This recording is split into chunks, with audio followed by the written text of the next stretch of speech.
இந்த இன்ஸ்டிடியூஷனில் ஜாயின் பண்ணாலும் ஜெயிக்க முடியாது. ஏன் தெரியுமா? இன்ஸ்டிடியூஷனில் ஜாயின் பண்ணுறதுனால யாரும் ஜெயிக்கிறது இல்லை. இன்ஸ்டிடியூஷன் சொல்லுதா, நீங்க என்கிட்ட வாங்க, நான் உங்களுக்கு ஜெயிச்சு காட்டு. எந்த ஸ்கூலும் ஜெயிக்கிறதுக்கான உத்தரவாதத்தை தர முடியாது. நீங்கள் ஜெயிப்பதற்கான வாய்ப்புகளை அது ஏற்படுத்தி கொடுக்கும். Just make use of that opportunity. ஆப்பர்ச்சுனிட்டியை பயன்படுத்த. இப்ப நான் ஒரு சொல் சொல்றேன், உனக்கு அந்த சொல் புரியுதான்னு பாரு. நான் சொன்னேன்ல 32 வாங்குற, வீட்டுக்கு போய் பாரு, பாடம் படிச்சு பாரு. புரியாது, புரியலன்னா என்ன பண்றது, இன்னும் கொஞ்சம் டெப்தா புரிஞ்சு பாரு. புரியலன்னா என்ன பண்றதுன்னு சொன்னல, என்ன பண்றதுன்னு இப்ப சொல்றேன். 32ல இருந்து 34 மார்க் நீ வாங்கணும்ல. நீ ஏன் 32 வாங்குற?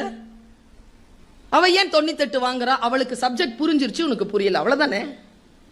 அல்லது புரிஞ்ச சப்ஜெக்டை பிரசன்ட் பண்ண தெரியல, அவ்வளவுதானே.